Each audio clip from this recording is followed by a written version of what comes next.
என்ன அது? நாம் எங்கே வந்திருக்கோம்? ஆஹா, இது எந்த இடம்னே தெரியலையே ஐயா. ஒரே பயங்கரமாக இருக்கு. அத்தி எண்ணெய் சட்டியில் யாரையோ போட்டு வறுக்கிறாங்களே. யாரையோ கொளுத்துறாங்களே. என்ன அது இது? ஒன்றுமே புரியலையே. ஏமா மாதிரி ஒருத்தன் வரான், அவங்ககிட்டயே கேட்போம். எப்பா இது எந்த இடம்? தெரியலையா? நீ செத்துட்ட. உன்னை நரகத்துக்கு கொண்டுட்டு வந்திருக்கோம். என்னது? நான் செத்துட்டனா? நான் இருக்கிறது நரகமா? ஏன் கத்துற? செத்து செத்து விளையாடலான்னு ஒரு விளையாட்டுக்கு விளையாண்டதில் நிஜமாவே செத்து மேலே வந்துட்டேன் ஐயா. நம்மளை என்ன பண்ண போகிறாங்கன்னு தெரியலையே. எண்ணெய் சட்டியில் போடுவாங்களா இல்லை எரிப்பாங்களான்னு எதுவுமே தெரியலையேயா. ஏப்பா யமதர்மராஜா, நான் என்னப்பா தப்பு செஞ்சேன்? என்ன நரகத்துக்கு கொண்டு வந்திருக்க? நீ செஞ்ச தப்பு 1 2 அதெல்லாம் பாவப்பட்டியலை பார்த்து தான் சொல்லணும். அத்தி, இதுக்கெல்லாம் பட்டியல் வேற இருக்கா? பின்ன கணக்கே இருக்கு. யமதர்மராஜா, என்ன இப்போ என்ன பண்ண போகிறேன் யமதர்மராஜா? அதை சொல்லுங்க. நரகம்னா என்னன்னு நீ தெரிஞ்சுக்கணும்ல.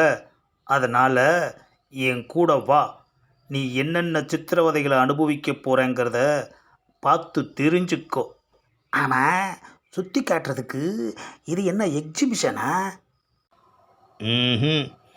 இங்கேருந்து எவ்வளோ பெருசாக நரகம் இருக்குதுன்னு நீ தெரிஞ்சுக்கணும்.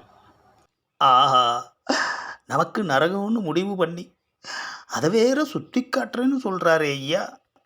ஆமாம், சொர்க்கம்லாம் இருக்கே, அதெல்லாம் கண்ணில் காட்ட மாட்டீங்களா? அது உன் கண்ணுக்கே தெரியாது.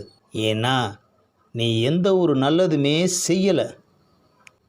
ஆஹா, ஒருவேளை ஏதாவது நல்லது செஞ்சதுக்கப்புறம் இந்த செத்து செத்து விளையாடுற விளையாட்டை விளையாண்டுருக்கலாமோ? அவசரப்பட்டுட்டோம் ஐயா. யமதர்மராஜா, நான் அப்படி என்னப்பா இருந்தேன்?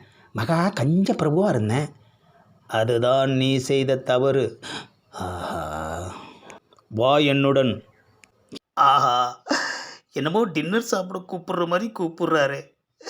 வேற வழி இல்லை, போய்த்தான் ஆகணும். என்ன செத்துட்டோம், இனி என்ன இருக்குது? எல்லாத்தையும் அனுபவிச்சு தான் ஆகணும். ஏப்பா பயங்கர டெரராக இருக்கே. இதெல்லாம் யார் உருவாக்குனது? கேள்வி கேட்காமல் வா. சரிப்பா சரிப்பா. எப்பா எவ்வளோ பெரிய நரகம்யா. அப்போ சொர்க்கம் எப்படி இருக்கும்? சின்னது. எப்பா அது என்னப்பா தகதகன்னு ஜொலிக்குது. எல்லாரும் அப்படியே ராஜா வாழ்க்கை வாழ்கிறாங்க. இது என்ன இடம்? இதுதான் சொர்க்கம். ஆஹா, அதுக்குள்ளே மறைஞ்சிருச்சு ஐயா. ஏப்பா ஒரு செகண்டு கூட கண்ணில் நிற்கலை, அதுக்குள்ளே சொர்க்கம் போயிடுச்சு. நீ சொர்க்கத்தை கண்ணால் பார்த்து விட்டாய். அதற்கு காரணம் என்ன தெரியுமா? சொல்லுப்பா சொல்லுப்பா சொல்லுப்பா.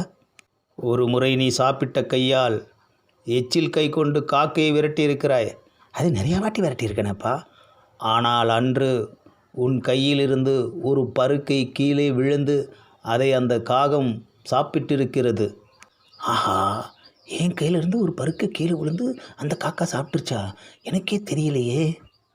அந்த ஒரு சிறு புண்ணியத்தால் தான் சொர்க்கம் உன் கண்ணில் தென்பட்டது. இனி உனக்கு நரகம்தான்.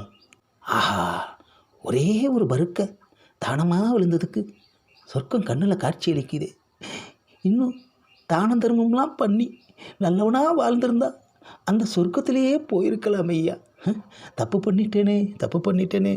இப்போது புரிகிறதா சொர்க்கம் ஏன் உன் கண்ணில் தெரிந்ததென்று? நல்லா புரிஞ்சது ஐயா, நல்லா புரிஞ்சது. 6 hours later. என்ன அது? கனவா? ஆஹா, செத்தவங்க வீட்டுக்கு போயிட்டு வந்து அதே நினப்பில் தூக்குனேன். எனக்கும் இப்படி ஒரு கனவு வந்துருச்சு ஐயா. எப்படியோ கனவில் ஒரு நல்ல விஷயத்தை கற்றுக்கிட்டோம், அது போதும். இன்னுமே இல்லாதவங்களுக்கு நிறைய தானம் தர்மம் பண்ணணும். கஞ்சத்தனமாகவே வாழக்கூடாது. ஆமாம்.